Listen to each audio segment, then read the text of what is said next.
Mike Wolf needs to leave early, and so we wanted to make sure to give him an opportunity to talk a little bit about American anti-Semitism in the current political landscape.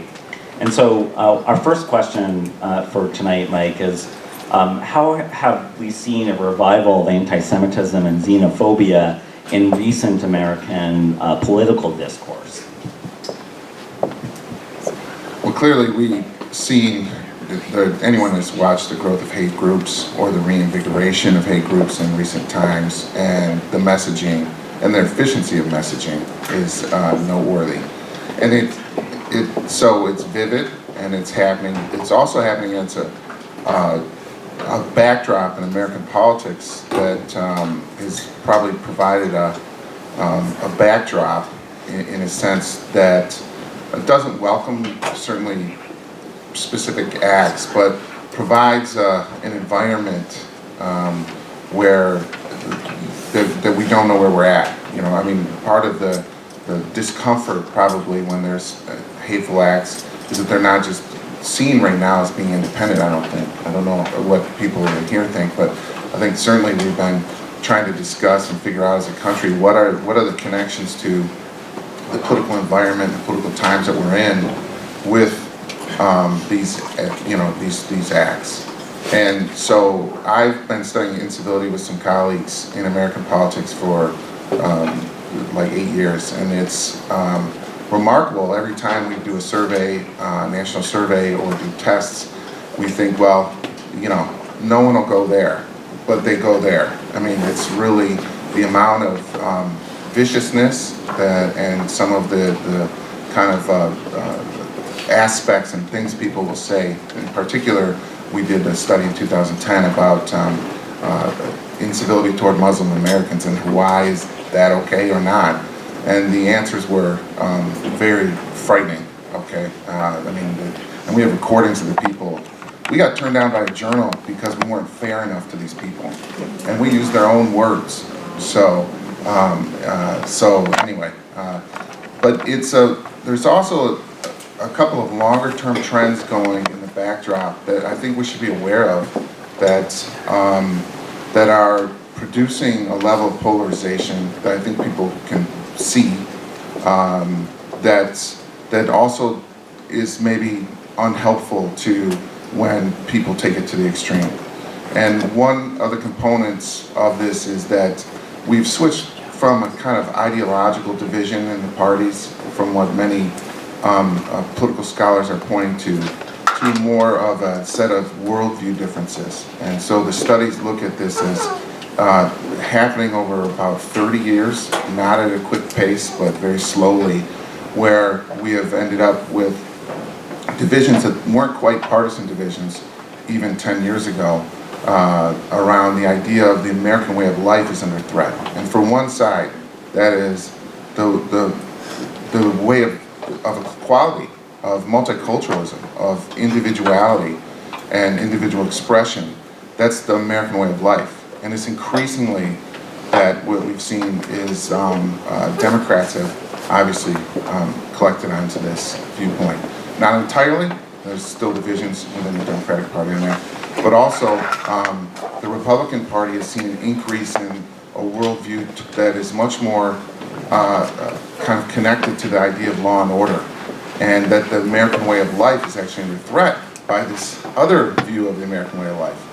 And that it's telling that some of the questions that were asked in the 2016 election, for instance, were connected to this. And so one of the biggest notions that divided partisan differences was a question, and this, by the way, was in the Republican primaries as well, a question that asked, in 2047, the majority of Americans will be non-white.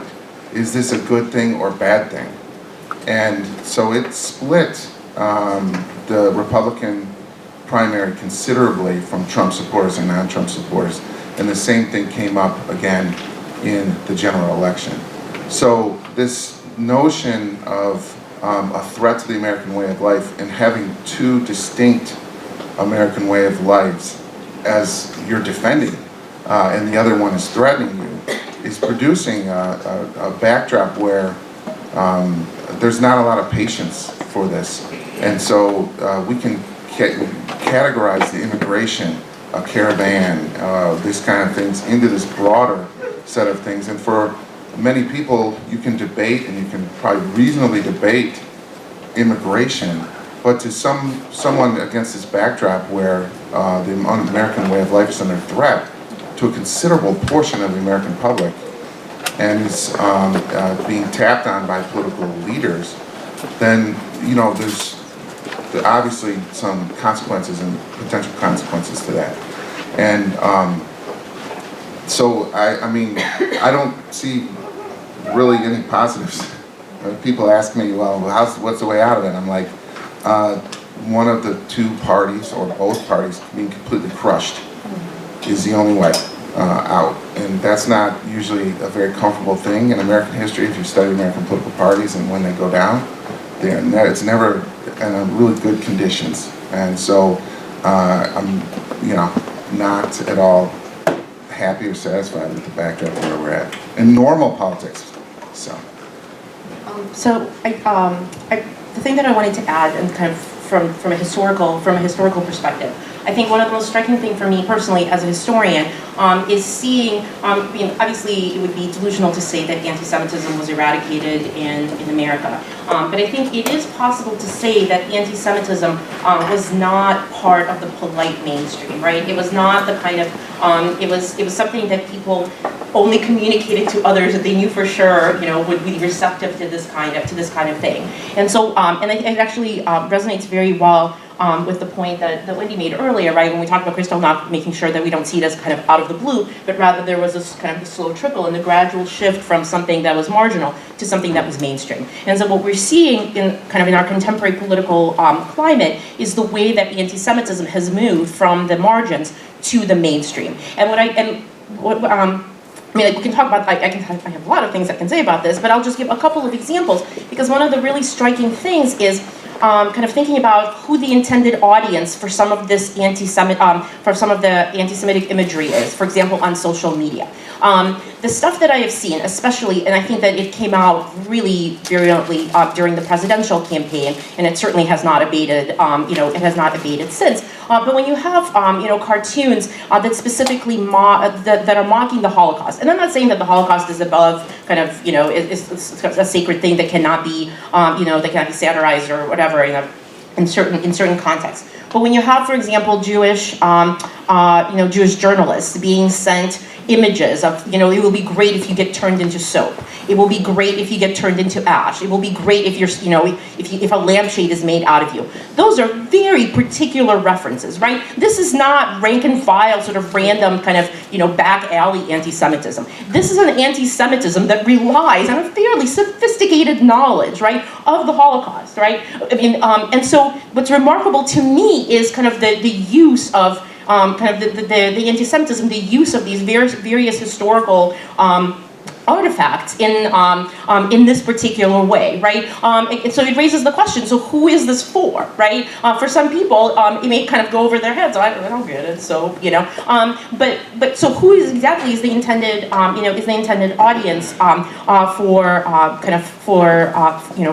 for these kinds of, for these kinds of things, and I think that that's something that that is very, very that is very, very concerning, and kind of something for us to think about, and kind of the almost the subliminal messaging involved, right? And even just in this last election that just ended. In the few days before the election, the Republican campaigns in a number of places ran ads where if their opponent was Jewish, they ran ads of them standing there with fistfuls of money, right? I mean, again, for some in the audience, it may mean nothing, right? But it's meant to play on very particular things that require you to have a really good knowledge of sort of the history of anti-Semitism and the roots of anti-Semitism. The other thing that I think that we see that I think is very different in recent years is the Holocaust used to be something that kind of that mainstream political figures could agree on, right? This is something you commemorate, this is something you acknowledge, right? You go on certain days of the year and you make polite noises about how important it is to remember certain things. The fact that one political party had at least 3 Holocaust deniers running in the last election, right? That won their primaries, contested or uncontested, right? Again, that is a signal that there's something going on and who were not repudiated by their party. Right? That is a signal that there is something happening in American politics that is markedly different than what we have seen in previous, in previous years in the United States. We may have seen it elsewhere. We have not perhaps seen it in the United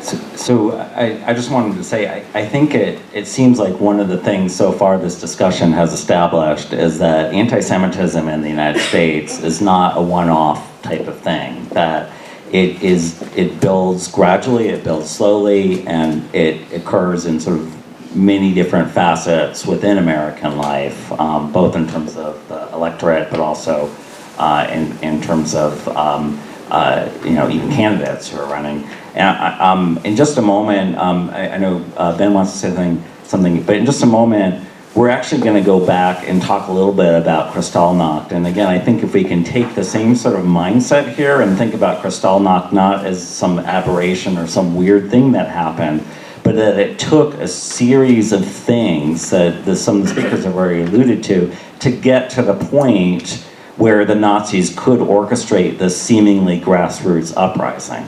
So we're going to talk about that in just a moment.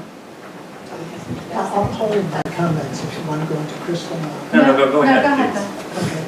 Okay. The irony, though, as an American Jew, is that this is the golden age of Jewishness in the United States. Universities and colleges that had quotas on Jewish students' entrances now have presidents that are Jewish. Law offices that would never hire Jews now in the Partners Lounge serve kosher food. And resorts that once prohibited Jews from hoteling there now have Passover celebrations. Ironically, also a recent Pew Research Center poll found that in general, Americans feel more warmly toward Jews than any other group.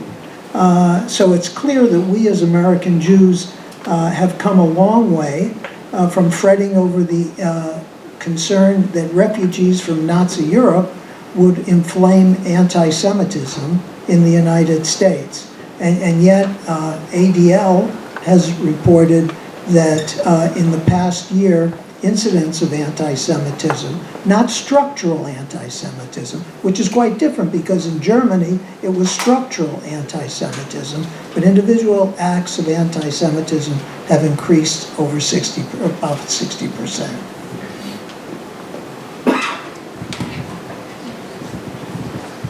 So again, what I'd like to do now is shift the discussion to Kristallnacht and 80 years ago, and I'd like for the panel to talk a little bit more about, not just what happened during Kristallnacht, but what needed to happen before Kristallnacht occurred.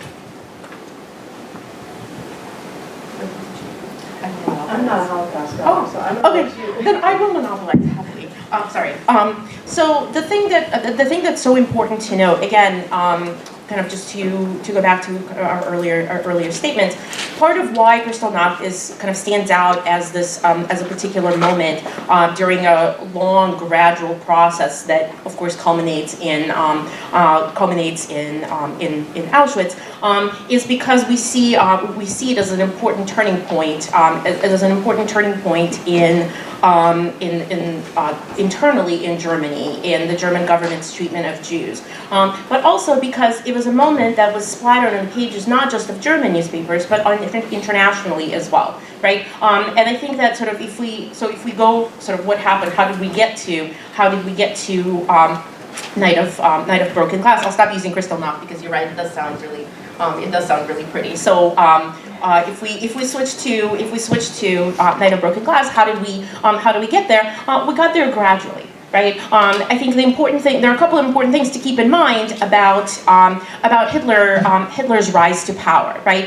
We can talk about sort of the important role that the Depression played, and we can talk about political polarization in Germany that took place, that contribute the split in the left between socialists and communists, in part directed by Moscow, that helped the splintering of the left prevented kind of a significant counterbalance to the Nazi Party. But at the end of the day, I think the really important thing that we want to note about Hitler coming to power is that while the specific details, right, the floor plan of Auschwitz was not part of the campaign of the Nazi Party in the late 20s and early 30s, right? But a fair amount of what ultimately did become a part of the final solution was, right? It's not that the racist, anti-Semitic aspects of Nazi ideology were somehow the hidden parts that were kept away from the public eye so as not to disturb the delicate sensibilities of the voters. All of that was right there in the open, along with the importance of national pride, along with the importance of building up the military, along with the need for economic recovery, along with lots of other things. And in the end of the day, there weren't that many people in Germany who truly bought into every aspect of Nazi ideology. It would actually be really hard to, because it is not an internally consistent ideology, right? It is meant to appeal to lots of different groups in the hopes that they don't pay attention to anything else except the part that actually appeals to them, right? And so what's significant about Nazi ideology and its reception in Germany as Hitler came to power is the fact that the racism and the anti-Semitism were not deal breakers, right? Those may not have been the most important features of the appeal of that ideology to the people who voted for the Nazi Party, but ultimately it was something they could live with because there was something else in what Hitler and his representatives were saying that was sufficiently appealing to them. Right, and so as a result, and as I mentioned earlier, when Nazis do come to power, again, it's important to note that there were many people who thought, well, those nice Nazis, right? I mean, they have uniforms when they beat people up, and obviously anybody beating people up in a uniform is infinitely preferable to just some communist riffraff who doesn't have a uniform, who might be engaged in street violence. And so there was a sense that, well, surely they don't mean all the things they say. I mean, yes, there's a fair amount of hateful rhetoric here. It's just campaign talk, right? Once they come to power, everything is going to be completely tamed down. It's just going to be business as usual, right? So, and in fact, like I said, right, kind of this idea that within months of Nazis coming to power, you have discriminatory laws, right, that first bar Jews from certain occupations and owning businesses and on and on and on. I mean, it's a very gradual process, right? And with each new successive legislation, you see people, I mean, German Jews were the most assimilated Jews in Europe, right? They certainly viewed themselves as Germans. Their neighbors viewed them as Germans. And then gradually, they stopped, kind of this process of othering of the Jews, right? Yesterday they were neighbors,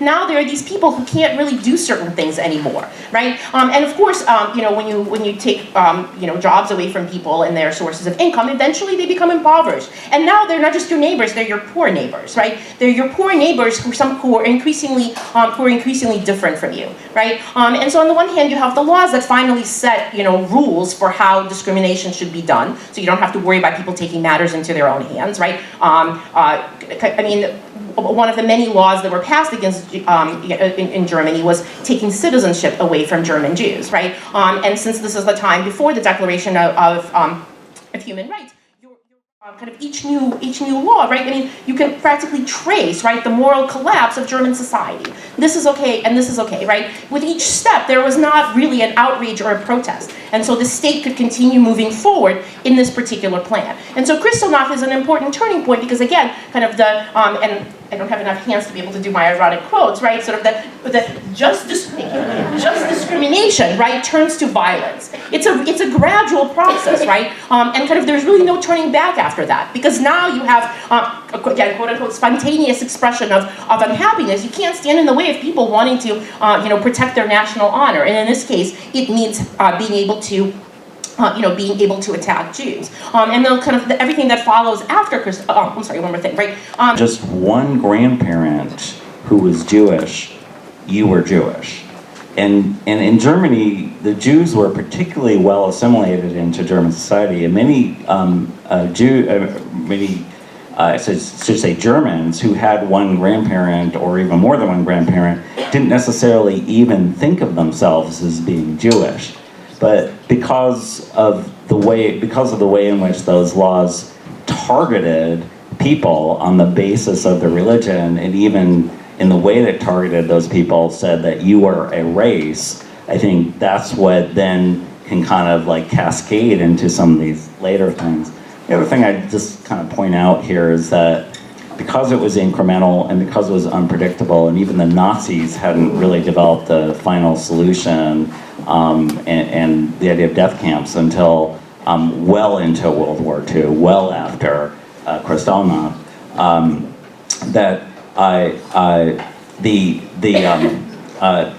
because that final solution had been developed late. At any one of these given moments, whether it was the Enabling Act that removed Jews from civil service positions, whether it was the Nuremberg race laws, or whether it was the sort of the pogroms, the anti-Jewish violence that took place, at any one of those events, people could have stood up and said no.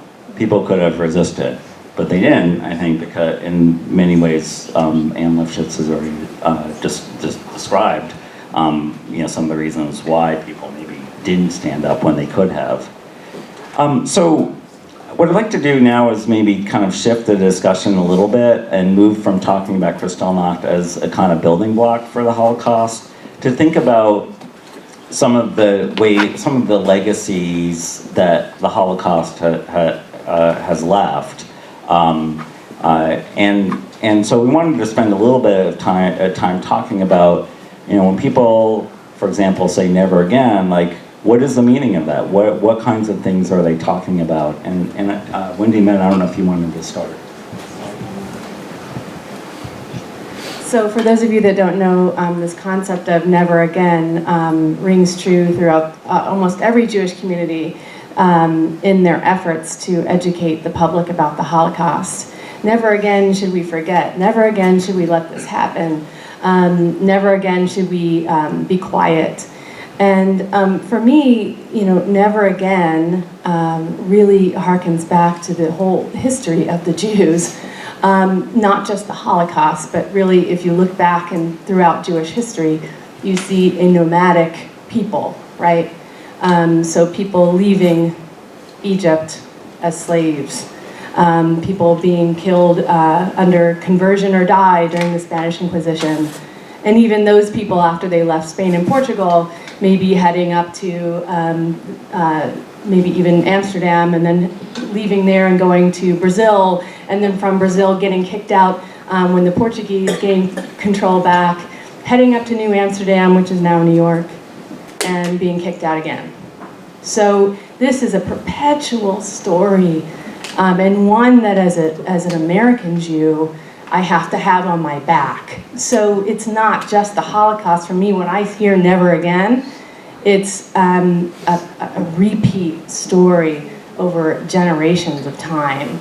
So the Holocaust really, and I know survivors that have often harkened back to some of these Inquisition stories as well. So I often thought that, maybe we shouldn't be teaching the Holocaust. Maybe there really aren't any lessons to be learned. I was very pessimistic at the start of my graduate career that there was really nothing to learn from this. Obviously, we haven't learned, right? If this can happen over and over again. But as I see many of my students, I teach at Defiance College, they have no idea what happened. And I think to myself, wow, 6 million lives, plus, for naught. And so I think, we should be teaching the Holocaust. We should be teaching the Spanish Inquisition. We should be teaching the fact that upon arrival here in the United States, Jews were not welcomed at first. So we need to continually repeat these stories and make them known. It's actually part of being a Jew. Would you like to say something? I have to go, but I'd just like to talk about the social sciences and political science real quick, and I'll connect it here in a second. That right after World War II, there was a ton of money by the American government put in for good reasons, put in the social sciences, which, by the way, were invigorated enormously by German Jews coming to the United States. So sociology, political science took a huge step up and obviously became vivid to study this issue. Could it happen here, right? Could it happen in the United States? And across these disciplines, when we looked at the study, touched the American voter and said, do they know enough to know not to do this? Political psychology, would they ever kind of go to the extremes?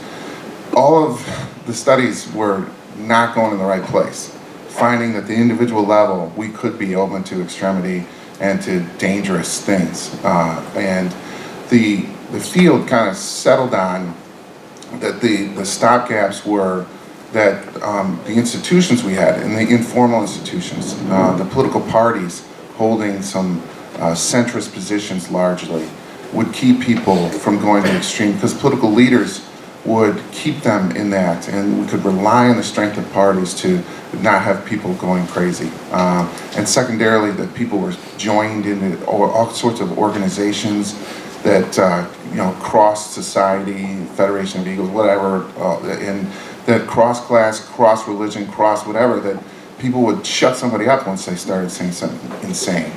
And secondarily, the norms of American society would not allow this to happen, and the norms of the elite level discourse would not allow it to happen.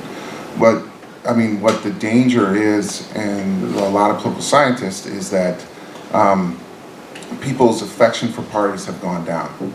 Even the strongest partisans don't like their party very much. They really hate the other party though. And that is why you see so many negative ads. That's why you see some venom, because that is what mobilizes people.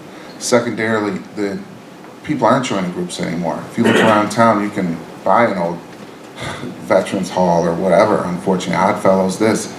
So we're losing some of the social capital and some of the connections that would have kind of shut somebody up in the past from saying insane things, and so I think the danger we have is that if we let populism kind of roll over the norms, then we are without many stop signs. We don't have the legal kind of historical with American individualism. We don't have that kind of social basis that you're to put a break to it. So the really alarming thing is to see us kind of just rolling slowly past all of these stop signs as well. And I'm not saying we're at a particular point or anything like that. I'm just saying that their warning signs are out there. So it's actually interesting. I had the same experience when I first started teaching. I just assumed the Holocaust, everybody surely knows about it. So yes, that was a very interesting revelation as well for me in the start of my teaching career. The thing that I want to mention about the legacy of the Holocaust, I think for me, it's very important to think about the two main facets of the legacy of the Holocaust. One, of course, kind of the particularly Jewish one, right? The story of Jewish suffering, how it fits into a broader history of the Jewish people, and the legacy of it for the Jewish community. But there's also another very important universal dimension to the legacy of the Holocaust that also we need to think about, right? Because when we come back to this question of never again, and thinking about it from a less religious and a purely political kind of way, right? What do we mean by never again? Do we mean never again will 6 million Jews be slaughtered in the territory of Europe? I think it's safe to say that yes, that will never happen again. There aren't 6 million Jews on the territory of Europe, right? So it really is not going to happen again. So what's the never again that we're talking about, right? And this is where the universal aspect of it comes in, right? When we look at the story of the Holocaust, what we see, in that particular moment in time, Jews were the most convenient scapegoat, right? You had the medieval anti-Semitism coupled with modern anti-Semitism as a product of kind of the particular, modernity of the late 19th and early 20th century. The Jews were the perfect scapegoats for that particular moment in time. when we look at other moments in history, right, it's important for us to pay attention to these moments where we see, for example, dehumanization of other groups, right? The othering of other groups, the kind of language that was used during the Holocaust, the dehumanizing, the comparison of people to animals, to vermin, to cancers, the power of that language and the policies that naturally flow from that language, right? People don't just use those words because they like those words. They use those words because those words have power and those words have policy implications. And so again, when we think about the legacy, it's very, very important to think about kind of the implications of that story for kind of that move beyond Jewish history, right?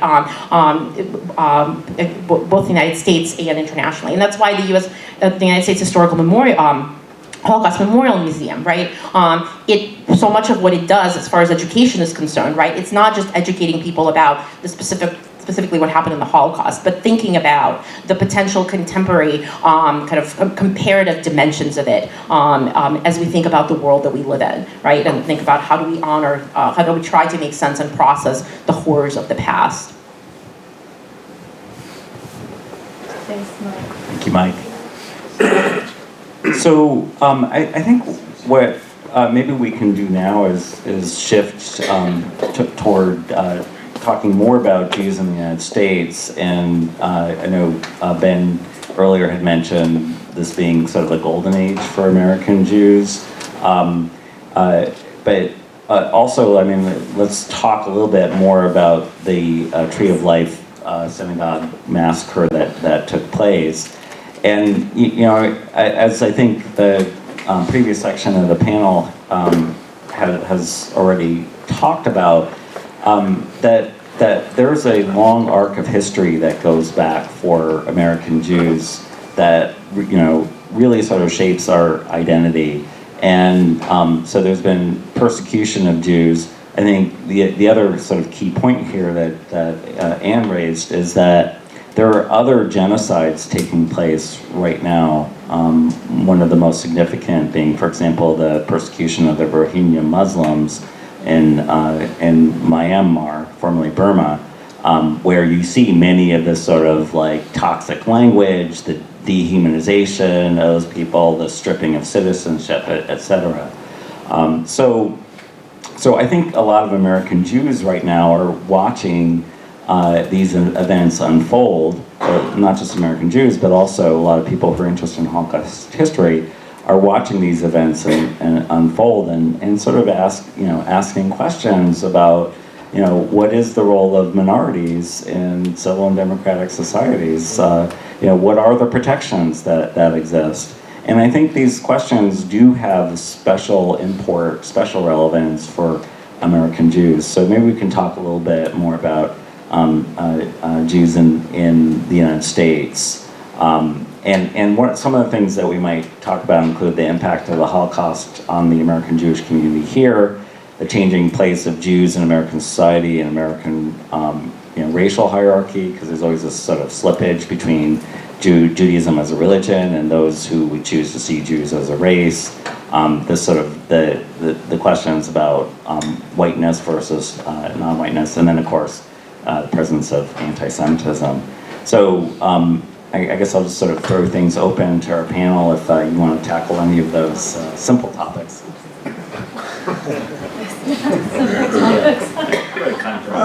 Before we leave the Holocaust, I'd like to raise questions that are certainly not unique to me, but it befuddles me how it happened in Germany. Why Germany? How can someone go to their day job in Auschwitz and slaughter people and come back home and celebrate birthday parties? How can you gas babies in the ovens and have babies at home? It's just a question that I think, and perhaps Anne, you might want to respond to that at this point. I mean, I think the fact that it's not immediately comprehensible to us is probably a good thing, right? The fact that, you know, kind of we in general don't understand how that is something that can, that can happen, it is good. Ultimately, there have been a lot of, a lot of studies have been done because, of course, this is a question that preoccupied both politicians and historians and scholars in the aftermath of, the end of World War II, the opening up of the death camps, and kind of the revelations. A lot of these rumors have been circulating around, had actually been true. Ultimately, what it comes down to is the view of Jews as not really human. Right? Jews are vermin. Jews are lice. Jews are a cancer on German society. And when you start converting people into vermin, lice, a disease, right? Kind of it's the fact that, what do you do with a disease? Well, of course, you have to cut it out, right? In order to protect the healthy body, right, you have to cut out the cancer, right? It's the only way to save the body, right? The only way to save the country is to eliminate the Jews. And so not seeing the Jews as human beings was a key component to this. The other part of it, though, is that ultimately, kind of when we look at when we look at the Holocaust and the way that the Holocaust unfolded, the eventual kind of culmination in the building of camps like Auschwitz and the extermination of Jews and Gypsies in this very industrial way was ultimately a product of trial and error, right? There were other strategies that were used, and ultimately other strategies were found to be inefficient precisely because it was hard for some people to shoot somebody point blank. It was messy. It was unpleasant. Right, and so taking this, industrializing the process made it that much easier. Now, your job may be just to build an oven. Your job might be to make sure a certain number of Jews got put on a train to go somewhere. Right, and this division of labor, right, the industrialization of the extermination practices, right, helped break up the process into smaller pieces that made it that much easier to not really think about what's going to happen to them once they get to wherever it is they're going in these cattle cars, right? Why are we building these ovens, right? It makes it that much easier to be able to abstract yourself from that particular task. But ultimately, again, I think what it comes down to is human indifference to the suffering of others, right? I'm okay, and that other person who I'm not totally convinced is human is not, but who cares, right? And I think that fundamentally it's the human indifference to the suffering of Jews, right? Particularly striking in the case of German Jews and Germans, because they literally were your neighbors one day, and then kind of that othering process was hard. The Jews somewhere else, that was much easier, right? Those people over there, right? I mean, it made it that much, they were abstract, they weren't even really human to begin with, right? And so exterminating them just was not really a problem. But the other side of it was, of course, is the propaganda. This idea that once we get rid of them, right? Once we get rid of this vermin, this lice, this cancer, then the German nation will flourish, right? And so why, how can you as a good patriot stand in the way of wanting your country to be great? And if it appears that your country's greatness hinges on exterminating some people, well, don't you want your country to be great? Do you want to be unpatriotic? Do you want to not demonstrate sufficient love for your country? Right? Sometimes, patriotism takes sacrifice. Right?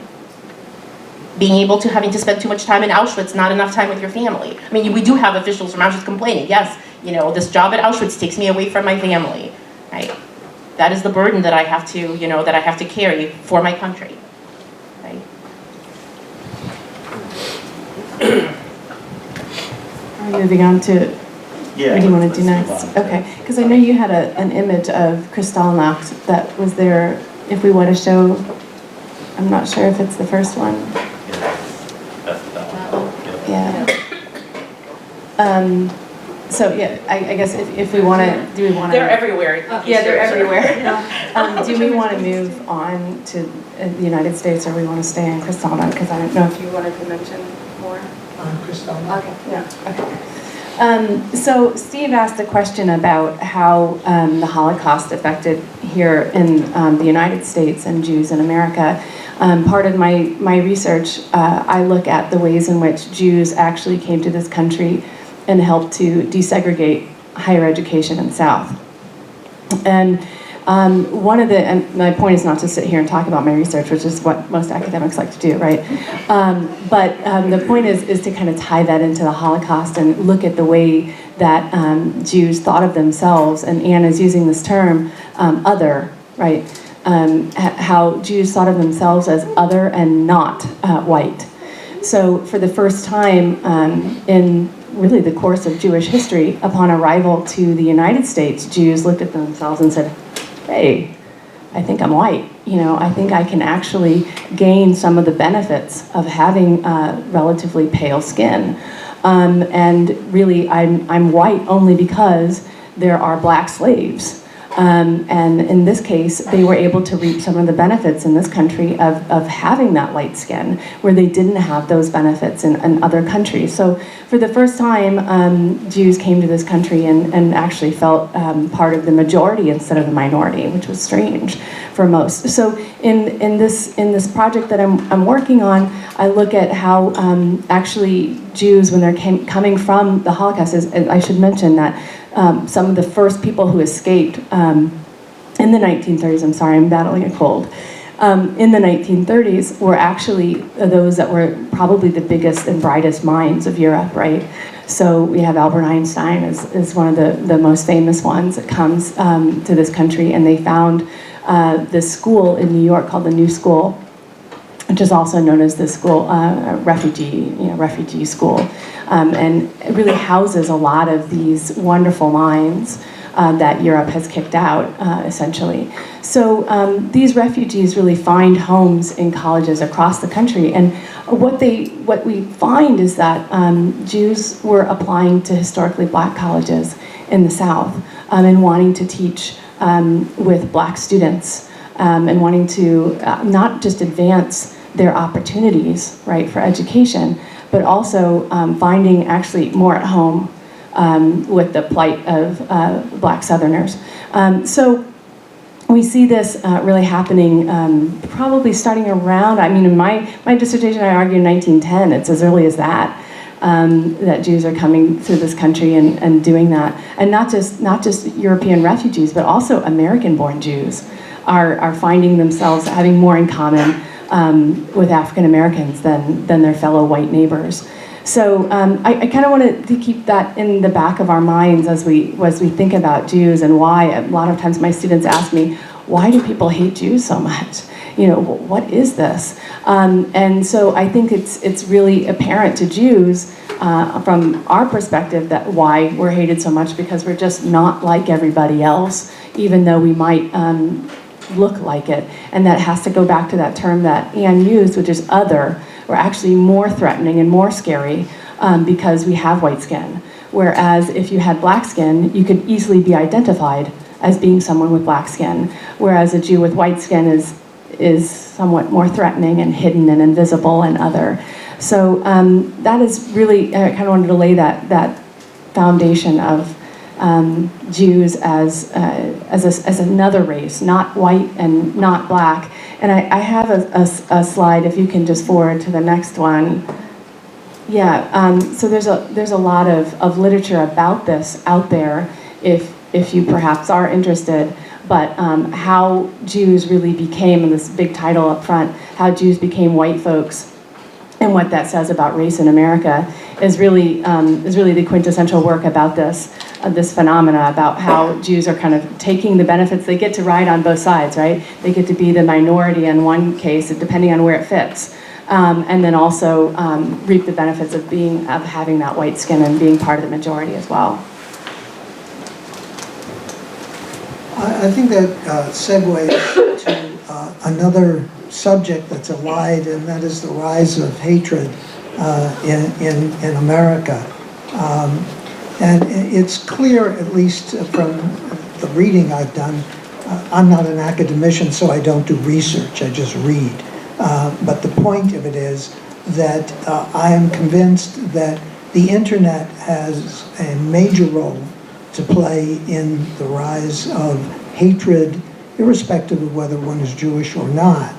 But in addition to that, it seems that, at least in my opinion and the opinion of several scholars that I've read, its hatred in America is also linked to the animated extremism of Donald Trump. I don't know how many of you remember, well, you've heard Watergate. Did you ever hear the vice president name of Richard Nixon, Spiro T. Agnew? Does that ring a bell? Well, those of you, I've just learned how to do a podcast or download it or whatever you call it. And Rachel Maddow has a podcast called Bagman. And it's the story of the rise and the fall of Spiro Agnew. And the question becomes, at that time, during the Nixon years, hatred and anti-Semitism was pretty much on the front burner in certain circles. Agnew, for all that he wasn't, was a pretty gifted orator, but he cut the edges and brought out examples that if you fast forward to 2016 or 18, are somewhat more reflective of the language of Donald Trump. So we come to a situation where we have a national leader, in this case, the President of the United States, during the time of Watergate, the Vice President of the United States, that legitimizes and affects behavior. We all are born with bias. I mean, to say not is lunacy. But when bias is turned into behavior, we have to be cautious. And how is bias turned into behavior? By attaching our biases to authority figures that legitimize what that behavior is. And I suggest that during the time of Donald Trump, that bias has been fomented into behavior that finds hatred rising and rising. Combine it with the internet and everything else. This is a tough time to be in America. The good news is the 2020 elections are just 2 years away. That's the good news.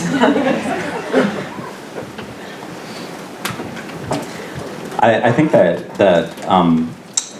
in just a moment, I want to actually shift to talk more about the ways in which anti-Semitism is manifesting itself in American life beyond the sphere of politics, because I think there's certainly a lot there, and there's certainly a lot that we could talk about in terms of how that resurgence connects with this kind of Trumpism that exists. Before we do that, though, I wanted to take a moment to sort of think about the perceptions of Jews as religion/race against some of the other perceptions of different groups in the country that have existed. And I guess my main question would be sort of like, why have these perceptions lasted so long in the United States with regard to Jews, when a lot of the same sort of arbitrary, distorted, and misguided perceptions that occurred at the turn of the last century seem to have died off. And just to give some real quick statistics here, the second largest group that was a victim of lynchings at the turn of the last century, after African Americans, were Catholics. That at one time, both people of Polish descent and Italians, for example, they were also considered races.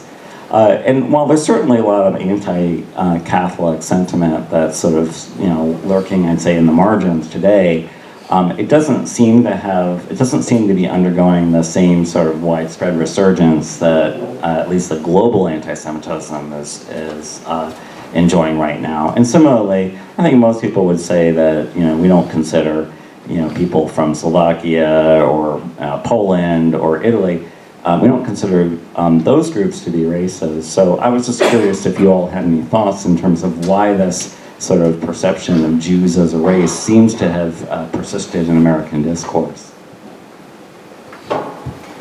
I just want to quickly comment on that and argue to you, Steve, that we've done it to ourselves. There is an organization called 23andMe which offers DNA testing. I see a lot of you shaking your heads, yes. This organization is, first, I remember getting my kit from a rabbi in California, and he was handing out free kits to anyone who was Jewish.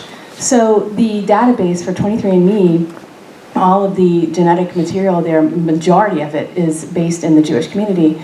And this, we talk about why anti-Semitism is really kind of based in these different kind of forms, right? We have racist anti-Semitism, cultural anti-Semitism, economic, political, the list goes on. And why does racism keep on, and racist ideologies throughout anti-Semitism keep on rearing their ugly heads? And it's really, fascinating with this science that has come about in the last 25 years that has allowed us to really pinpoint that Jewish gene, right? And to say, okay, you are Jewish, you aren't Jewish. And how much percentage-wise, my husband and I were comparing, how many percentages are you Jewish? How many percentages are you, this is just something that really harkens back, and we're having a conversation that should have been had about 100 years ago. With these charts, and Steve knows what I'm talking about, these charts that were used in 1935. What percentage of your blood is Jewish? And so it's a little bit frightening in a way, even though I'm a big fan of science, right? But it is a little frightening to notice that that there's a science out there to determine how Jewish one is. And I wonder, the validity of that. Obviously, there are lots of articles that argue that, that's not an indicator of Jewishness, of course. We all would agree with that. But there still is that element that they can kind of, the 23andMe, which is Jewish research and Jewish researchers really trying to pinpoint where that Jewish gene is. When I was a youngster growing up in Connecticut, I'll never forget that came a Good Friday. I was going outside, and my father, who came from Poland or Austria, depending on who was at war with whom at what time, Common story. said, "Don't go out." It was about 1 o'clock. I said, "But Dad, I want to go outside." He said, "No, don't go out. Because when I grew up in Europe at the time, Jews were stoned because they were Christ killers during that period from 12 to noon." I said, "I didn't even know the guy. How could that be blamed on me?" Well, I suspect some of the answer to why Jews are looked at in the way we are goes back historically for years and years and years. The question also, why I'm segueing a bit, why in Germany did Nazism rise in a land with Goethe and Strauss and culture? And what, does it go back to 1517 and Martin Luther? Martin Luther for a time was a proponent of Jews until we decided not to convert. Then he didn't like us anymore. So is that intertwined along with 23andMe?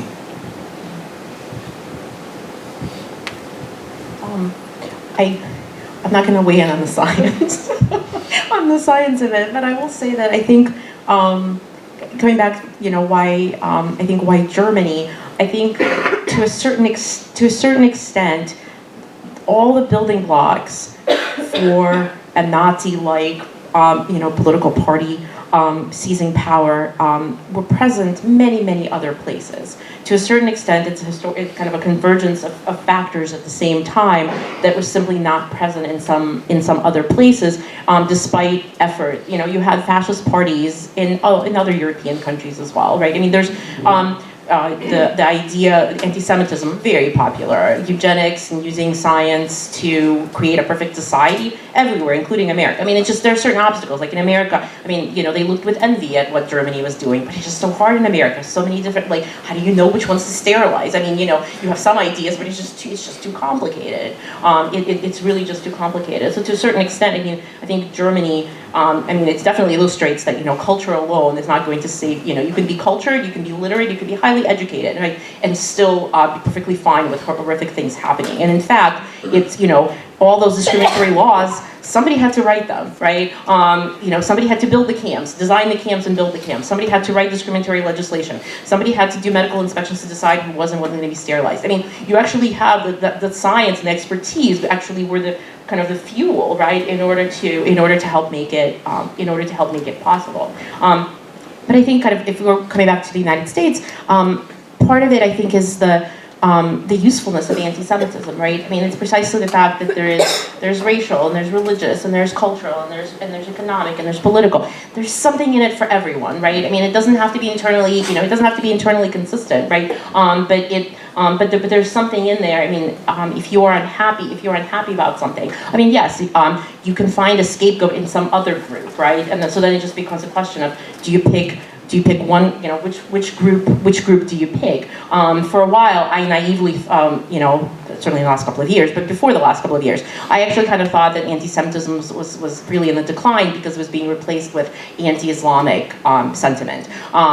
It turns out that the two can coexist very, very nicely. And I've actually seen some kind of, this is really kind of moving to the margins of the internet, which I completely agree with Ben. My God, the horrors, right? But the kind of this idea that the Jews and the Muslims are plotting together, right? I mean, sort of, if we think about kind of comments, right? So you have your story and then you have comments, 3-4 lines down, that's when you get to, and the Jews and the Muslims are coming together to plot. So it's possible that you can have new hatreds, but still kind of have the classics. The classics just don't seem to go out of style. They're classics for a reason. I do think it's really remarkable how flexible the sort of stereotypes are. And this is not necessarily the racialized stereotypes, but for a long time, Jews could both be the bomb-throwing anarchists, like I guess we call them today, they're terrorists. But then also in American life, you could have the Jewish world conspiracy. The Jewish, the bankers, the puppet masters all sitting in a darkened room, kind of pulling the strings. And I think that that flexibility really speaks to the sort of like the opportunistic aspect of anti-Semitism. That if there's a boogeyman out there, there's a projection of a Jewish stereotype for you to appeal to. And I think that really kind of moves us into the last segment of the evening before we start doing the Q&A, which we wanted to talk a little bit about anti-Semitism as a cultural force, and particularly looking at, what does anti-Semitism mean in the age of Trump? What have been some of the anti-Semitic acts that have occurred in the country over the past 3 to 5 years. We've heard some reference to ADL statistics, that those acts are up something like, 60%? And then we also wanted to spend some time talking about sort of one of this sort of, I guess, convenient forms of anti-Semitism that seems to be emerging that we think is particularly important in light of the Tree of Life mass shootings, and that is this sort of convergence of anti-Semitism with extreme xenophobic and anti-refugee and anti-immigrant discourses. So I'm going to ask our panel here to maybe think about and talk a little bit about how have we seen the revival of anti-Semitism and xenophobia occurring beyond the political sphere and more generally in cultural life today.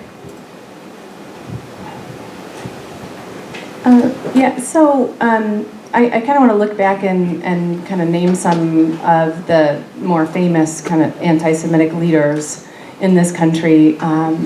Henry Ford, everybody knows Henry Ford, of course. We've all watched the wonderful documentary on Henry Ford. And then also Father Coughlin, who had his radio show, and Charles Lindbergh, some of these bigger names in American history that were very charismatic speakers. And if you go and listen to Father Coughlin's radio talks, they're online, you can listen to them. Very, very interesting, very convincing speaker, right? So I just wanted to kind of talk about those figures within history, and then also lead up to the fact that Steve and Ben have both mentioned the ADL statistics, the 57% in the last 2 years rise. We have in our archives in the Indiana Jewish Historical Society, unfortunately, the ADL hasn't taken these statistics since, I think that's, what's it, the 70s or the 60s, Ben, correct me? 70s? So they've been keeping track of anti-Semitic acts within the country since the 1970s. And we have records, the Indiana Jewish Historical Society has newspaper records, that kind of thing, about anti-Semitic acts, specifically my focus, Midwest and Indiana. But primarily when we look back at oral histories in this state, we see a lot of folks living in smaller Jewish communities throughout the state saying there was no anti-Semitism here at all. So primarily through 19 teens through the 60s, relatively peaceful. And perhaps it is one of these rose-colored glasses kind of situations where there was this polite way of being anti-Semitic, that it wasn't overt. But unfortunately, we're seeing in the last 15 years, I would like to argue in the last 15 years, more overt forms of anti-Semitism in the Midwest, and Indiana is not to be spared. So if we could go to the next slide, I think. Thank you, Alexis. This is some of the statistics that I pulled from the ADL. They have a wonderful website. They're very transparent in their data collection. These are a selection of anti-Semitic acts, and I don't expect you to have binoculars, but I can read some of them to you. But primarily, the statistics say, and I'll give it to you in a nutshell, in 2015, there were 0 anti-Semitic acts reported to the ADL. And in 2017, there were 14 in Indiana. And they range anywhere from cemetery kind of desecration, where most anti-Semites would push over the stones, and even in some cases, as you'll see, the second one down, Jewish graves in the Scottsburg Cemetery were vandalized and spray painted with a message that wrote "fucking Jews." So some of these statements are not polite anymore. This is quite graphic. And then also there was another one that I wanted to kind of mention to you in Evansville in February of 2017 here, where a small projectile was shot through the window of a synagogue when students were in religious school. So some of these instances are, no longer the polite type of anti-Semitism where, oh yeah, I like my neighbor, he's Jewish, he mows the lawn, and we kind of shut the doors and go on our merry way. This is overt anti-Semitism that's quite different, a different flavor than what we've seen in the past. And then also, I wanted to, I'm not sure if I included the other slide or not. If you could go to the next one. Yeah, thank you, I got in there. Okay, so these are 2 images here. I'm looking at all these screens and I'm trying to orient myself. So this is upper left, or maybe, yeah, upper left. Upper right, I haven't turned around, is the swastika that was painted just a few weeks ago at Shari Tefillah in Indianapolis. Okay, so this just happened. And I'm going to show this slide to my class tomorrow because when this shooting in Pittsburgh happened, and it's not to make light of the shooting at all, 11 individuals were murdered. The students came up to me and said, oh, I'm so sorry for your loss. And I said, this is happening all the time. We don't hear about it because the sheer atrocity of 11 lives lost is headline news. But here, just a few hours away, we had swastikas being spray painted on a very prominent synagogue in Indianapolis. So that's that image. And then in the lower corner is the Kansas City shooting, which I was there at the JCC visiting family in Overland Park. So 3 individuals were shot and killed. And that was in 2014, right before my daughter was born, 2014. So 3 people killed at the JCC in Overland Park in Kansas. So Kansas City. So I just wanted to kind of point out this fact that while we are talking about Kristallnacht and we're talking about the 1930s, 80 years ago, Germany seems very far, far away, I wanted to kind of bring it back home and show you what's happening in Indiana as well as the larger Midwest over the last 5 years. And you don't have to go, if you put the previous slide up, Scottsburg, Indiana had a cemetery that was desecrated. Just go to Decatur Road here in Fort Wayne, where a few years ago, the Jewish cemetery was equally desecrated. The interesting thing was the amazing outpouring of goodwill and wishes and contributions that the non-Jewish community exhibited.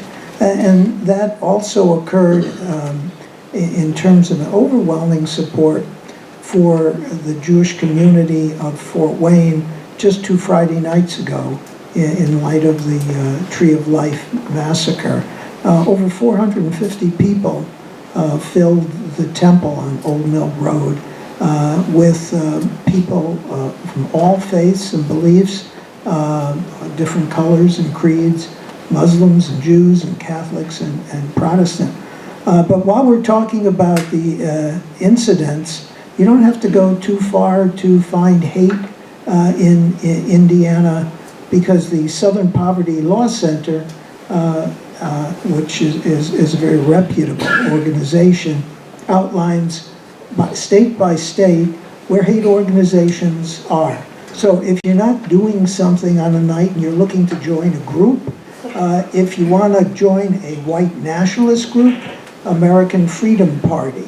If that's not your taste and you're interested in just general hate, in Indiana there is the American Guard.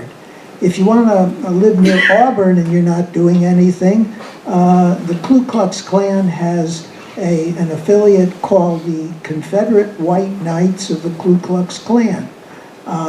In Danville, Indiana, they're the American Vikings. They're racist skinheads.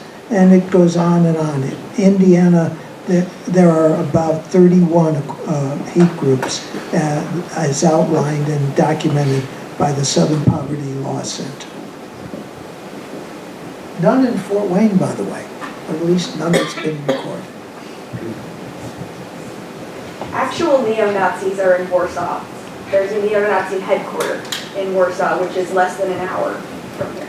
It's too bad Professor Wolf isn't here, because if you remember, he was talking about kind of the decline in organizations and people kind of coming together in communities. So maybe not all people coming together is necessarily a guard against extremism. And I think that kind of all of these examples, I mean, each example taken in isolation, okay, well, this bad thing happened, this bad thing happened. I think the key to think about, right, is that, again, our acceptance, right, the normalization of this. Well, this is just a cost of living in a free society, right? Occasionally a cemetery will be faced, occasionally somebody will be shot, right? I mean, we really want to think about how we view these kinds of acts. At this point, right, because there's so many, whether kind of specifically aimed at Jews or not, right? There's so many examples of hate crimes and violence. There comes a point that we just run out of energy to be outraged, right? I mean, you cannot get worked up about every single thing because there's so much of it, and that's the danger, right? Once we accept it, well, this is just going to happen, right? This is cost of living in a modern society. We start to normalize these kinds of things, and that's a very dangerous thing, right? The kind of this normalization of hate. It's something just has to exist in our communities. That's just how it has, that's just how it has to be. Just wanted to pose one more question before we move into the Q&A. And Alexis at the opening had talked about the mass shooting at the Tree of Life Synagogue as being motivated by extreme anti-immigrant, anti-refugee passions, really. And I just wanted to ask, I guess, what exactly is that relationship between anti-Semitism and xenophobia? I should mention that the Tree of Life Synagogue was specifically targeted because it had participated in a highest event called Refugee Shabbat. And that congregation in particular had been active in bringing a number of refugee families to this world. So there are two different congregations, and so, I mean, that was what enraged the mass shooter, was that they had been involved in efforts to relocate and resettle refugee families, and that it was in particular this national event that took place where many congregations throughout the United States were participating in this thing called Refugee Shabbat. So I wanted to close with maybe asking our panelists to talk a little bit about what exactly is this relationship that we're seeing between anti-Semitism and xenophobia?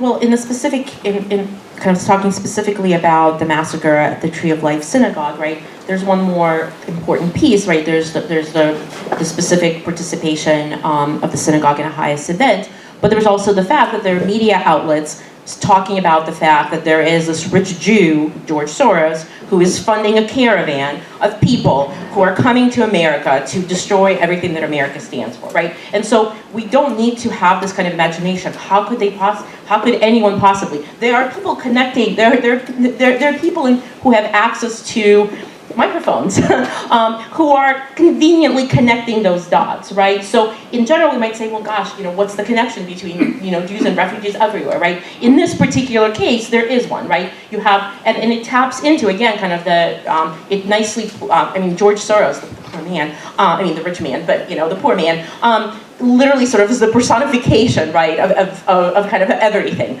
He's a rich Jew, right? So there's your kind of your anti-capitalist anti-Semitism right there, and he is plotting to bring these various non-white people, right, into America to destroy, right? So he becomes kind of the focal point, and then of course this particular synagogue, they are just kind of the executioners of this master plot. Right, and so again, it comes back to this question of the media, the question of the role that the media plays, right, in perpetuating certain stereotypes, language, right, even just the fact that we use the word caravan, right. The word caravan, the choice of the word caravan is meant to evoke certain, certain images, right. So all of this, all of this helps if you already have kind of hate in your heart. There are people who are going to conveniently connect things for you to make sure that you know exactly who to aim your gun at, right? Your hate in general and your gun, your gun in particular. The fear of the immigrant is also a very long-standing fear here in this country. There's all sorts of immigration laws, that not just current ones, but spanning centuries of time here in this country. So fearing the other person who is going to take your job, who is going to marry your daughter, who is going to inflict all sorts of strange political persuasions upon your local government.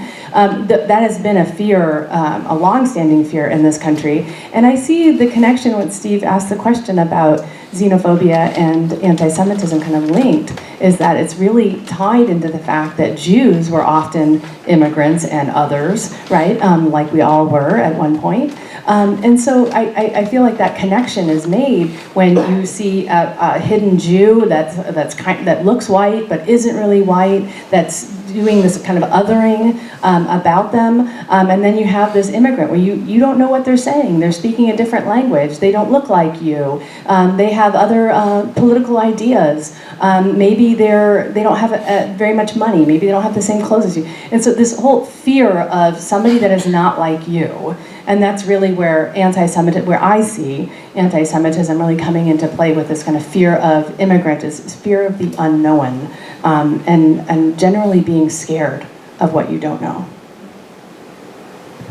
It's interesting, in the 70s, when the Shah fell, the Iranian Jewish community looked to get out.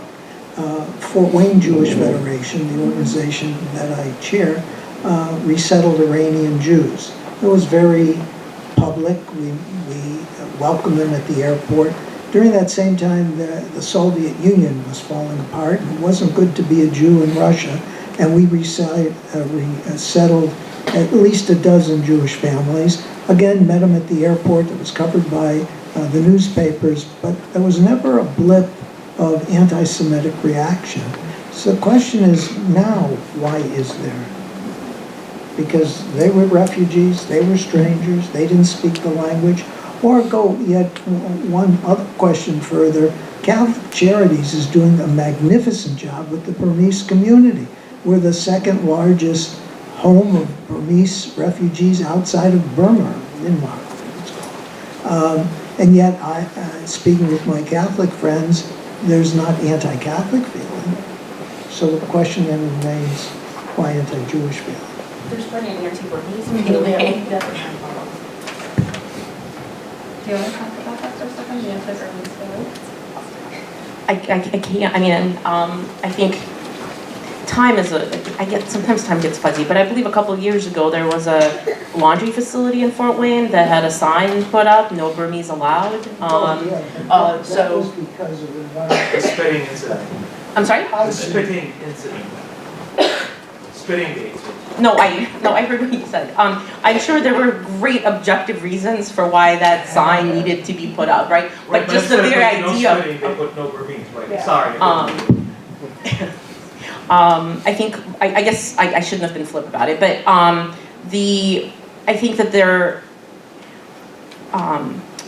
there's a certain amount of anti-Burmese sentiment that I have heard informally, and it's kind of framed usually as those people, right? Those people, so many of them, they don't know the language, they don't know this, they do something else. And that language, I just want to kind of echo what what Wendy said. I think one of the really remarkable things about American history and there's this weird maybe not weird, there's just a duality in American discourse about immigrants, right? On the one hand, we take pride in the fact that we're a nation of immigrants, right? And this is something that's worth celebrating. And yet, anytime there's a new wave of immigrants coming, especially from a new place, there's a tremendous amount of fear associated with that.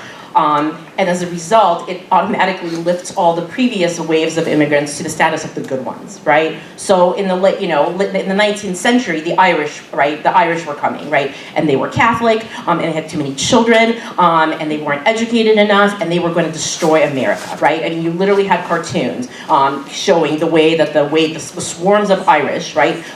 Using that language, were going to destroy America and everything that it stood for, right? Somehow America survived, right? And now Irish Americans are sort of the model Americans. And it was the Jews in the early 20th century. And the Jews and the Italians and various Eastern Europeans, who again, there were too many of them. They were not, the right kind of Christian, or not Christian at all. There were too many of them. They were going to destroy America and everything that America stood for. America withstood that, and now they're the good immigrants, right? And so kind of again and again and again, right, there's this rhetoric of this wave is going to destroy America, right? All the previous ones, they were the good ones. So the Burmese just happen to be part of the newer wave, and who right now are a threat to apparently American way of life. But presumably, when the next group comes, they will turn out to be the model immigrants. The model immigrants after all. I mean, America has yet to be broken by immigrants, right? I mean, I think it's safe to say, right? Each successive wave has not actually destroyed the American way of life. But each time, that's the rhetoric that's the rhetoric that's used every single time, right? Yeah, that sounds good. We can take some questions. I just have one thing to end on with the situation in Pittsburgh with the massacre at Tree of Life, and it has to do with what Anne was saying. And Rabbi Meyer got a lot of flack for even having an audience with the president, and I was really impressed with one of the reasons why he said he did this, and that is in part that you don't change minds without first changing hearts. And I know he didn't quote that one, it's not his, but it's true. And that's basically one of the reasons why he did that. And I think that goes to what you were saying as well. And with that, I'm going to open this up for questions. Yes. All of this stuff is obviously super sad and bad. Moving to a positive aspect of it, what can we do to change the anti-Semitic biases that are so prevalent in the US and even in Indiana? Let me see if this is on. It's on. Is it on? Is it hot? So who wants to go? Well, I certainly don't have the magic pill, but I think if we broaden our hearts and our minds to understand the uniqueness of each individual and share common values and common thoughts, and recognize at the same time there are differences, we'll be more accepting than if we do not do that. One of the roles of the Jewish Federation is to work in the interfaith community, and to a large extent, I think that's been quite successful here. But it takes action and deed and willingness to expose oneself to a stranger. And when you recognize you were a stranger too, then you're no longer strangers. Change is uncomfortable, and sometimes we learn the best when we are uncomfortable. So I think I would challenge you to kind of put yourself in an uncomfortable situation a couple times a year, perhaps. Maybe even shop. There's several wonderful Burmese grocery stores here in town. I would put yourself in one of those once a month. Do some shopping, do some talking. Go to our interfaith panel. We have an interfaith Thanksgiving coming up at Congregation Achdut V'Shalom. You can attend that. So I think seeking out, if we had more individuals who had this open mind and could actually kind of come out of their shell and just give us a little bit of time to talk about our differences, and also to kind of ask that question. If all of us were asking that question that you just asked, I think we'd be on a really good start. I probably would have answered this question differently a couple of years ago, and obviously I think the last couple of years ago have changed me. And so I think I would say I don't disagree. I don't disagree with what my co-panelist said, but I think that one of the biggest problems is the politeness. Honestly, when people say racist things, when people say hateful things, the polite thing to do is just to nod your head and walk away, right? Not to cause a controversy, not to disagree, right? Because, you know, Indiana niceness, right? But just being nice. And I think kind of zero tolerance for intolerance may be the way to go. Yes, it's going to be uncomfortable, but I think the more we call out, I mean, people say horrible things and nobody calls them on it, and they feel emboldened because they assume others must feel the same way that they do. I think if we stop I realize like calling for intolerance is kind of an odd thing here, right? But not allowing for normalization of hate, right? In big things, in little things, whatever they may be. And I think that also puts us out of our comfort zone, because again, the easiest thing to do is just to walk away. And it's not because we're actually going to change some hateful person's mind, but I think it's thinking about the audience, right? When people say hateful things, we have no idea who in the audience might be affected by that. Having that person know that is not okay, it may not change the person who's actually saying the hateful thing, but it might actually help somebody in the audience who knows that they don't have to accept the fact that there might be hate directed at them. Casually. We've got one back here, and then one, and then... You actually touched very much on a subject that I deal with on a daily basis, which is telling people who are being intolerant that they're being intolerant and ridiculous. The problem that I've found, and I'm curious about how you guys feel about it or what you would see as a solution, is that there are no consequences for these statements, for these actions, for these thoughts, so to speak. I mean, I was stationed in Germany for 5 years in the military, and you couldn't fly a Nazi flag. You couldn't give up the Sieg Heil salute. You couldn't even say the third verse of the German national anthem back in the day because of the whole one Germany overall. And we pride ourselves on our freedom of speech, but we're not taking the responsibilities inherent with that power anymore. We're willy-nilly with it. I can say whatever I want and you have to suck it up. So, and if I shame you for it, I'm now wrong for stifling your freedom of speech, is what I get told. How do we find a balance in that? How do we sit there and honor our traditions, but at the same time not tolerate that level of intolerance, as you put it? I'm not a constitutional scholar, but my understanding is that freedom of speech is that the government doesn't have a right to limit your speech. That doesn't mean that I have to, since I'm not the representative of the government. I think we as individuals don't actually have to listen to hateful, to hateful rhetoric. I mean, again, it's obviously much easier for me to say this, right, than to actually implement it. The challenge for me is, how do you do it in the classroom, right? And this is something that I've been really grappling with, because for a very long time I felt that it was my responsibility in the classroom to not kind of really heavily weigh in on, on any side, right? And so I've been thinking about this kind of in light of our both sidism epidemic, right? Well, both sides. There aren't actually both sides to everything. There just aren't, And so it's a challenge. It's a very, very challenging thing. So I really kind of I know it's easier to say than to actually do, but I simply don't see any other. I just don't see any other way, right? I think that this revival of hate, the things that people used to think but were too embarrassed to say out loud, people are now saying out loud, right?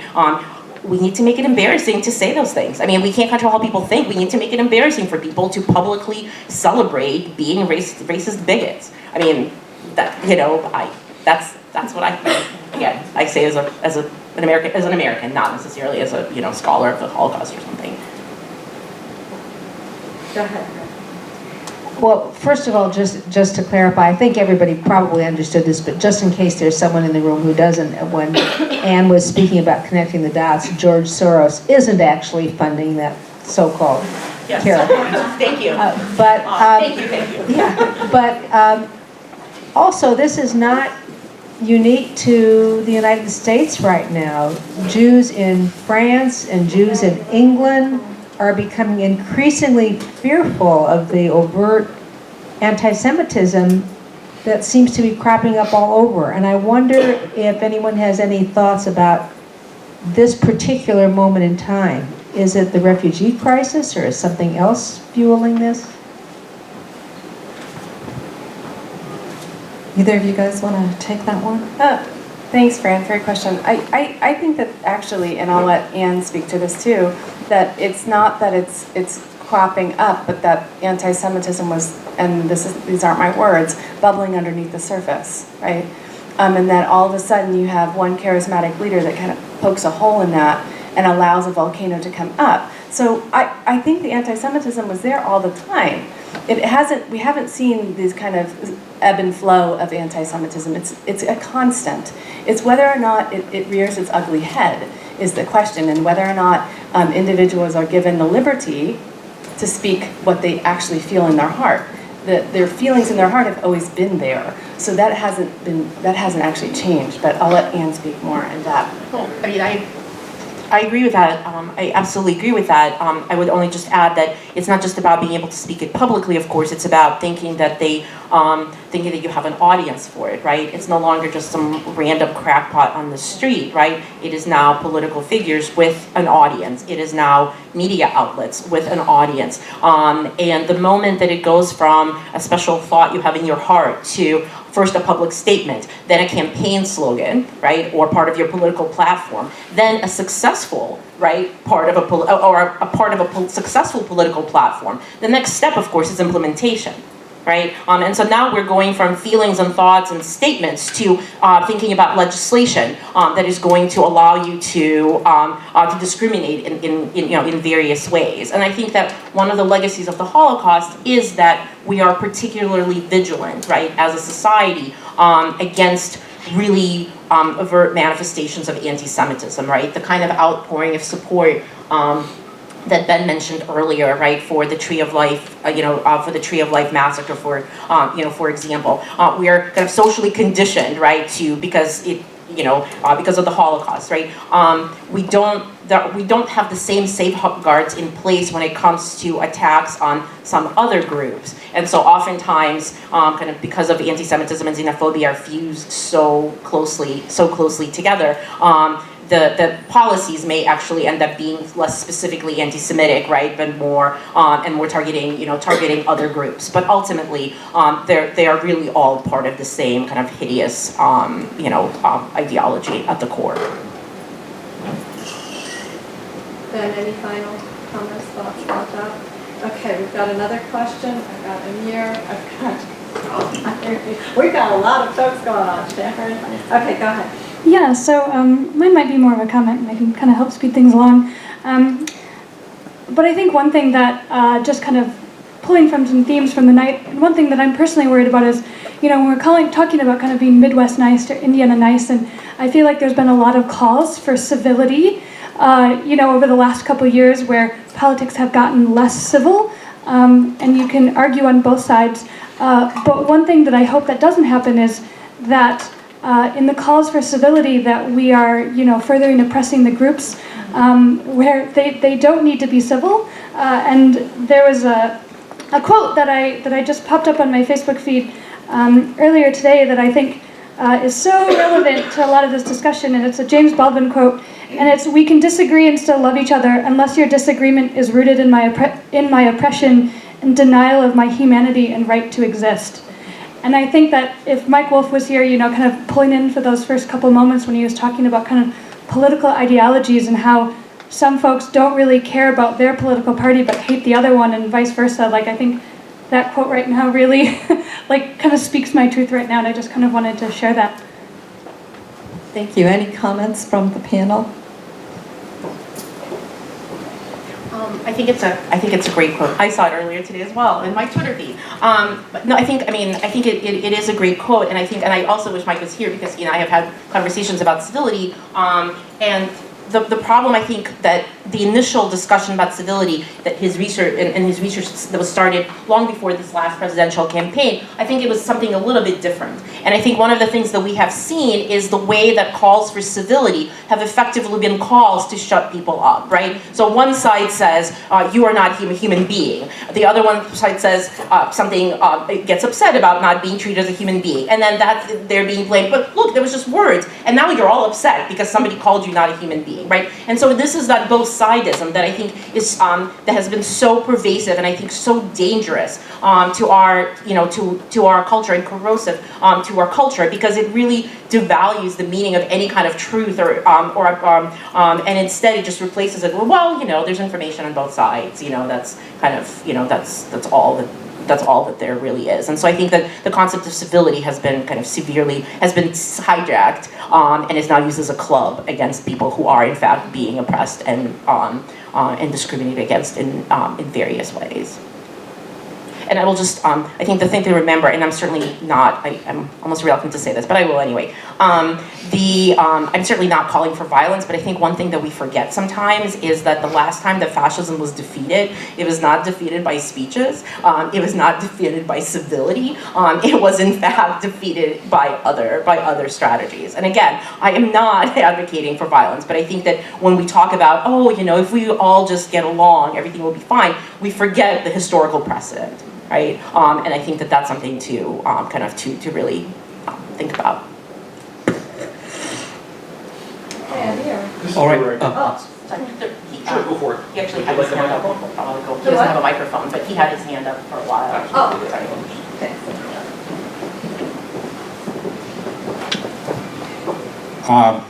I don't know what your name. I forgot your name because it's not important now. But I'm taking a course on campus called Religion and the Civil Rights Movement, and we have to do book reviews. I chose this book. It's called From Swastika to Jim Crow, and I just wanted to know, were you familiar with that? Yeah. So the book he's referring to, From Swastika to Jim Crow, is by Gabrielle Edgecombe, and she is an interesting figure. She herself is European born. She wrote about several, I think it's 32 Jewish refugees who come and are placed by a refugee aid organization, and they're placed in historically black colleges in the South. One of the issues that I kind of argue against her book, so I know it quite well, that I argue that actually American Jews were helping to desegregate higher education in the South long before World War II refugees arrived on the scene. And then also she looks at only one segment. She looks at the refugee aid organization, so she only looks at those that were placed. And there are many, many others, and sometimes even more fascinating story of the Jewish refugees that come over and have their own internal networks and find placements that way. So yeah, it's nice to look at a refugee aid organization, but what about those people that come and have family, friends, colleagues that find them placements? So to kind of take a bigger look at the archives is what I do in my project. So I would love to talk to you further about what you're researching afterwards. But yeah. Any other thoughts on that? I'll turn it over to Sherry. Actually, sorry, I meant I could use it without a microphone, if I may go. Go for it. I mean, All right, so my question has to do with how you guys mentioned, Wendy, basically you talked about hate and how hate, comes through phases. It's already there. It just pops up, right? I'm just wondering, but what is the condition that creates hate to begin with, right? Because there's something, why is it that people espouse such really weird, I don't know, for lack of any better term, maybe I shouldn't use one, but why is it that they espouse such ideologies of, yeah, kill, hate, and obliterate people when, we're all living fine, right? Jews at some point in Germany were just another German. So are Americans over here. So I'm just thinking at, what social conditions are that kind of allow for this hate to fester. And just another comment to think about. And you said something earlier about, perhaps people are indifferent.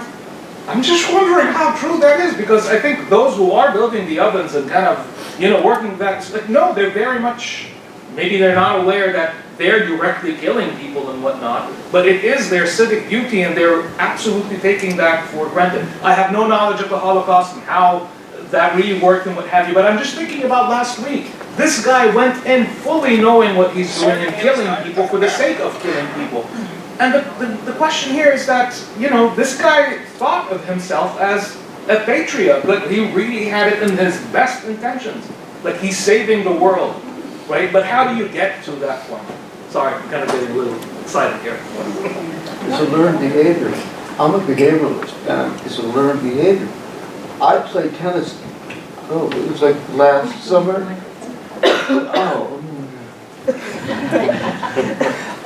It's a learned behavior. I played tennis with somebody last summer, and he said, my father was like anti-Semitic. And then he started doing these odd things to get a reaction from me. And there's an old Jewish proverb, words from the heart enter the heart. So I just kept on communicating with him, and over a couple of months, he's changed his tone, he's gotten to, in fact, he's gone to the synagogue. So it's a learned behavior. It is what it is, Thank you. Would anybody else have some thoughts on that? I mean, it's a wonderful topic you bring up, and unfortunately, I'm speechless. I really don't know. I don't have an answer on that. It's unfortunate. Can I just say something real quick? Because I think it's important to look at the resurgence of anti-Semitism and anti-refugee attitudes in conjunction with something else. Like the sort of the sort of hatred and bigotry is sort of like the Scotch tape of like whatever these discourses are. Oh, thank you. I think we also need to look at what is going on around anti-Semitism, that we have a lot of economic disparities, uncertainties, and I think Anne and others had mentioned this before, that depending on what's going on for you at any given particular time, even regardless of how true or actual it is, if there's enough uncertainty and enough fear, then anti-Semitism and any of these other, so xenophobia, any of these other prejudices can kind of adhere to that and offer a simplistic and misleading explanation to the very real circumstances of people's lives. The other thing I'll just very quickly say is I think that the mass shooter, in this case, yes, he may have been a patriot, but he also saw himself as a victim. And key to the rise of the Nazi ideology in the 1930s, I mean, it was not a sort of a, might makes great kind of ideology or belief about Nazis. Nazis specifically played upon the German humiliation after World War I, and how the rest of the rest of the world had kind of like ganged up on them and took away their land and starved them of resources, robbed them of military. And so those were things that the Nazis could play upon. Not that the Germans were great, but that the Germans had been undeservedly humiliated, and that it was time to restore their potential greatness again. But again, it was potential greatness. It was actually that they saw themselves as victims. That was the really powerful message.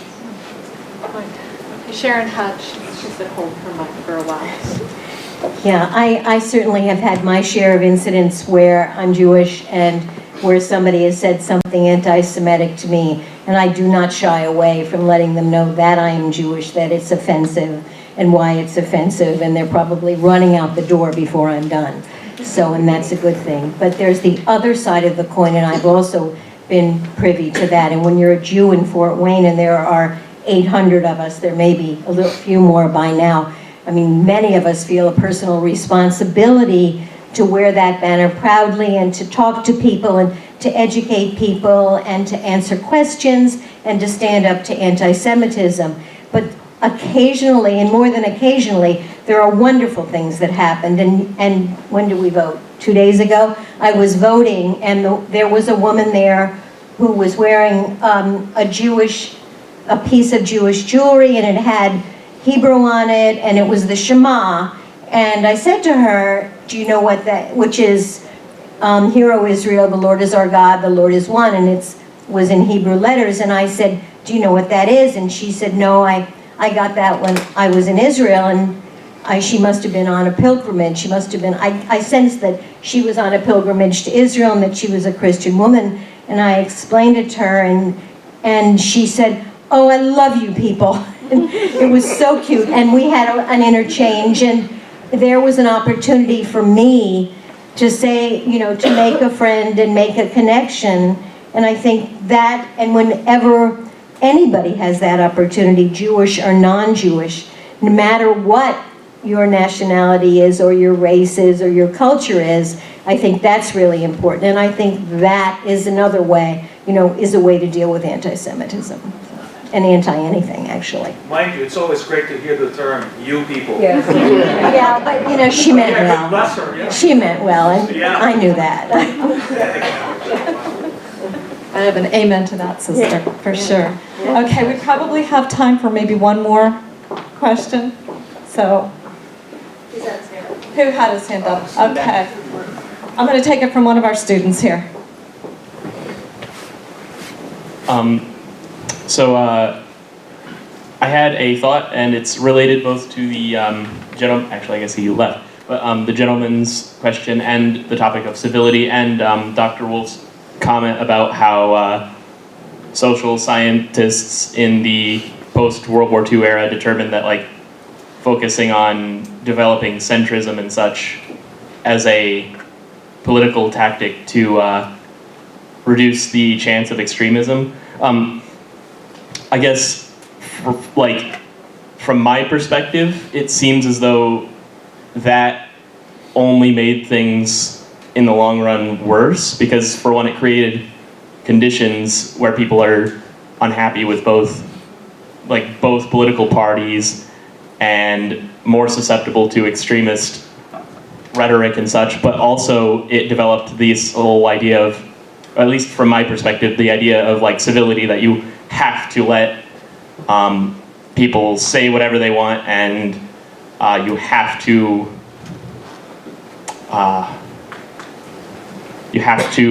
just, free speech is king. You have to let whoever say whatever, and it doesn't matter. And also just it shattered so easily and quickly in just a relative few years from my perspective.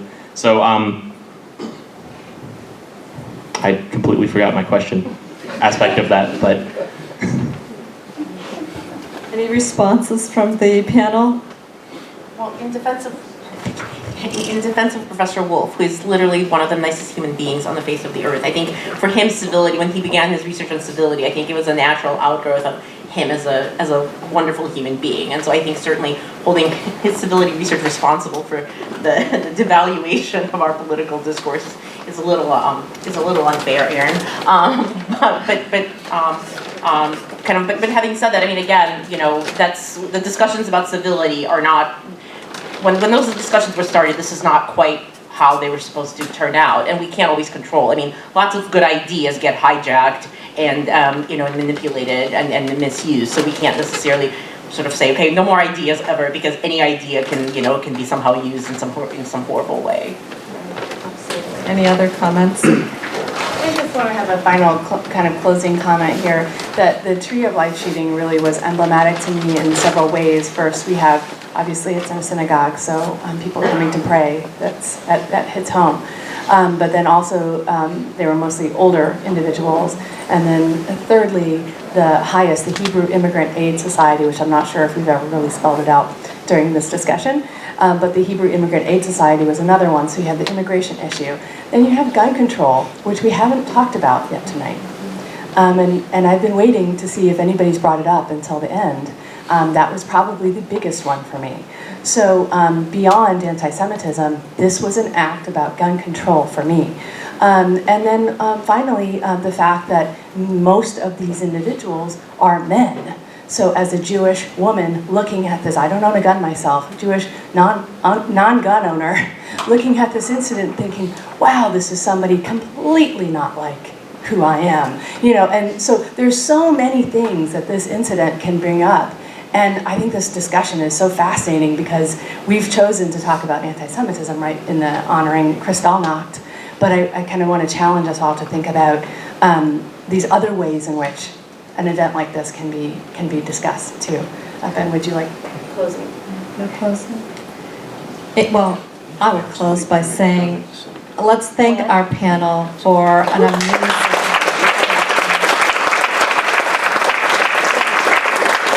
If I had months to plan this, I don't think I could have gotten as great a group as I had in a few days. So thank you, Steve, for helping me. Thank you all for agreeing to this. And thank you all so much for coming out tonight and joining us in this 80th commemoration and having this discussion with us. Please don't make a stranger of yourself to campus. Come often and visit us. Thank you.